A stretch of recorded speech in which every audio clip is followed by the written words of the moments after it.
about this? So I'm taking a break from RunDisney for a while. Let me explain.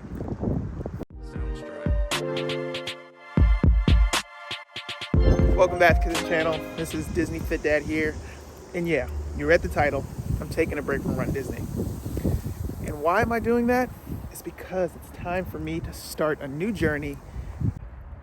I wanted to record this video outside, but the wind ended up picking up. So I'm going to take you back inside to tell you the rest of the story. But when it comes to RunDisney, it's been truly amazing. But before I even talk about that, I got to tell you guys about my fitness journey as a whole. I hope you got some time. Buckle up. It's going to be a fun ride. Let's go. So now it's time to tell you about the fit in Disney Fit Dad. You saw the title, you saw the intro. Yes, I'm taking a break from RunDisney races. So what does that mean? So since 2018, I've been participating in at least one RunDisney race, either being virtual or actually being present in the parks. And I'm taking a break because I'm doing something that I've been striving to do since like 2013, and that's competing in a bodybuilding competition. So let me take you on a journey of my health journey. So with my name being Disney Fit Dad, I need to share my fitness journey with you. So throughout my life, I've always played sports. My dad played sports growing up and encouraged me and my brothers to play sports as well. And I loved every moment of it. I loved playing football. I loved playing baseball. Basketball wasn't necessarily a sport that I loved. And then now I really love playing golf. And I always had a love-hate relationship with running. So in the past, I would run for the sports that I would play, but I'd never enjoyed running for fun. My dad tried to put us in track when we were kids, and I wanted no parts of it. I remember a very distinct moment when I was a kid where my dad took us to the track to train, and I was just having a terrible day at the track, and my dad said something to me, and I don't know what it was, but whatever he said triggered something inside of me, and I took off running, passing both of my brothers, and he's like, see, you can run if you want to. And I was like, that's right, I can run if I want to, but I don't want to. So I always had a love-hate relationship with running from that point on. And then there was a point in time where a good friend of mine would run RunDisney races, and he would always tell me about it, and he was just saying how much it was a great experience, and it kind of put that like little desire in my mind of, man, maybe one day I'll actually sign up for a race and do it. But during that whole time frame, I was always a gym rat. Playing football, naturally, the gym is a part of the sport, and I fell in love with working out and just being somebody who could lift heavy things. That was just always something that I enjoyed doing. So during that process, my dad was a gym rat as well because he played sports like I mentioned before, and he actually decided to be a bodybuilder when he turned 50. So he competed in his first bodybuilding competition, and then he actually became a personal trainer at the same time. So the gym and fitness has always been a part of my life. So starting in 2013, right around the time that I was about to get married, I wanted to compete in a bodybuilding competition. I started training, I was doing all the things, and then unfortunately I hurt my shoulder and I had to stop. And during that time frame, I actually put on a lot of weight. I was really starting to focus on my career, so I was still working out, but I wasn't really being as diligent and committed and consistent as I needed to be. And then I started to have kids and I started to get comfortable, right? And they always say when you get comfortable, that's when you start to let go of things. So my health was just slowly starting to decline. Like I would still think in my mind that I was this top tier athlete, but my body wasn't looking any way, any shape, any form of what I wanted it to look like. And I remember one day playing softball and I'm out there playing, doing my thing. And then all of a sudden I do something and my knee just starts to burn like terribly. And I wake up the next morning and I could barely bend it. I remember going to the doctors and my doctor told me, you're a big guy, you're really strong, but you have torn your meniscus. And with the fact that you have a torn meniscus, you shouldn't run at all and you need to lose some weight. And that's when that switch flipped in my mind of, all right, Jared, you need to start taking care of yourself a little bit more. And around this time, we already had 2 boys, and my wife was pregnant with our 3rd son at the time. And I was like, you know what? By the time my 3rd son is here, I will be in the best shape of my life. So I dedicated probably 12 to 18 months of really getting in the best shape that I possibly could be in, to the point where I was literally working out in the labor and delivery room while my son was being born. I kid you not. I was doing burpees. I was doing a Beachbody workout. I was really trying my hardest to be in the best shape that I could be. And I was able to achieve it. I was able to get down to about 200 pounds. I was in the best shape of my life. As you can see, I'm going to insert some pictures and things like that here so you can see it. And I loved every moment of it. And that's when I really started to gravitate towards running, because my doctor planted that seed in my ear that I couldn't do something. And I didn't realize that I was the type of person that wanted to prove people wrong. If somebody said I couldn't do something, that I would do everything it took to prove them wrong, even if I never bumped into them again. But it took for them to say something to me in order for me to get into action. Now I'm at a point in my life where I know I was the person stopping me from achieving my goal, because I kept telling myself, I can't run, I can't do these things. So instead of saying that I can't, I started to say, I'm going to try. I'm going to figure it out. Why can't I do it? So let's go ahead and try it. So that's when I started to sign up for these runs. So I started out with 5Ks.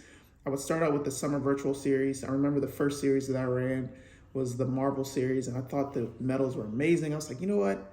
I'm going to sign up for this. This is going to be fun. And then I got addicted. I kept signing up for every virtual race that Disney was putting out. And in 2020, they had the RunDisney Marathon. And I was like, you know what? I'm going to sign up for the half. I've always wanted to run a RunDisney race in person. So I did. I signed up. Not only did I sign up, I actually signed my wife up without her knowing. And I remember that day I told her, I was like, hey, sweetheart, we're going to be running a half marathon together. She was like, what? She's like, I don't want to run. I don't need to run. I was like, I know, but I want to do it with you. You're my partner. I want to do everything together. You're my best friend. So let's do it. So reluctantly, she said yes. And we both trained separately for this race. And it was an amazing experience. And I'll put that picture here of us crossing the finish line together. And it was so much fun. And then once I ran the half, I was like, what's the next best thing? And I started to see people in the park wearing all these cool medals. I was like, what are all these other medals? And they were just like, oh, they have a challenge called the Dopey Challenge, where you run a marathon and you run all the races at the same time too. And I was just like, that sounds crazy, but I'm up for the challenge. And I remember sitting in front of my fire pit and sitting there and just saying, you know what, I'm going to do it. I want to chase down that one goal that I kept telling myself I couldn't do. I'm going to prove to myself that I could do it. So I trained for 8 months. And in 2022, I ran the Dopey. And it was an incredible experience, being able to take on a challenge that I always thought I could never do, and proving to myself that I could do it was truly amazing. And then again, like you know, I did it again one more year in 2023.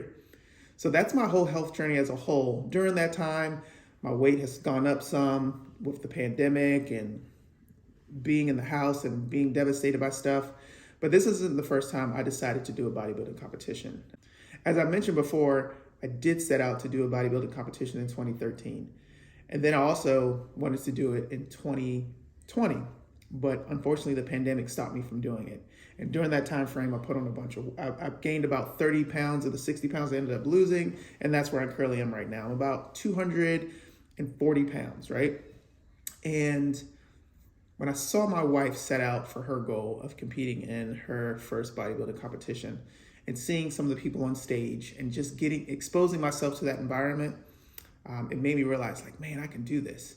And there's a guy that I follow. His name is Jamal King. He's like, I have to remember the exact quote. To go after exposure, like most broke people go after liabilities. Every time people they go after liabilities like crazy. Oh man, I got to buy this. I got to buy that. I got to buy this. Go after exposure like that. I got to get exposed to this. I got to get exposed to that.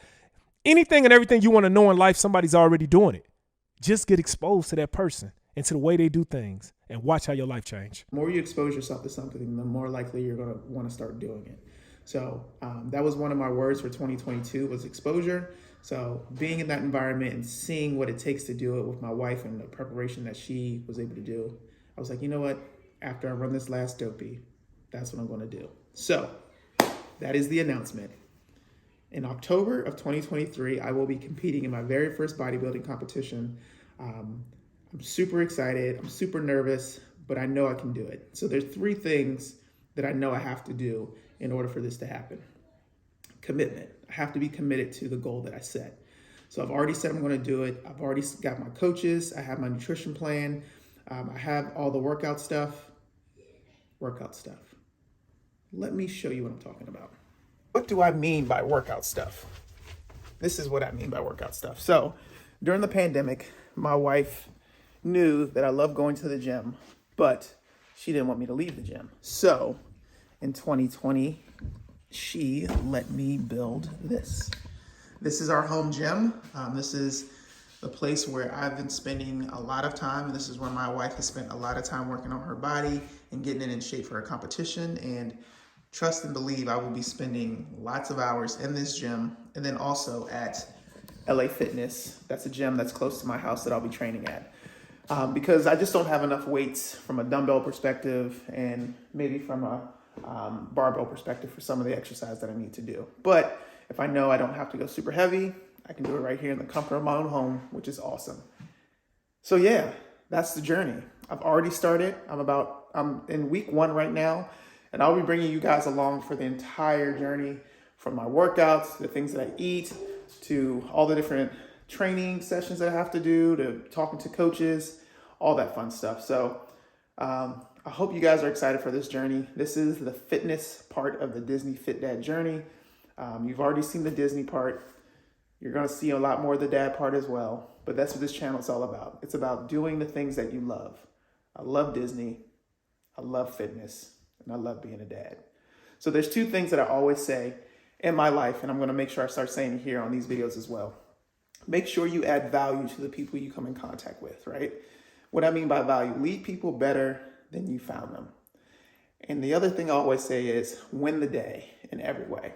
What does win the day mean? Win the day means this. Whatever you decide to do, each and every day, make sure you have the attitude that you're going to win at it. You're not going to go to bed until you win. So let's win the day in every way, and let's make sure we add value to the people we come in contact with. All right, y'all. Disney Fit Dad out.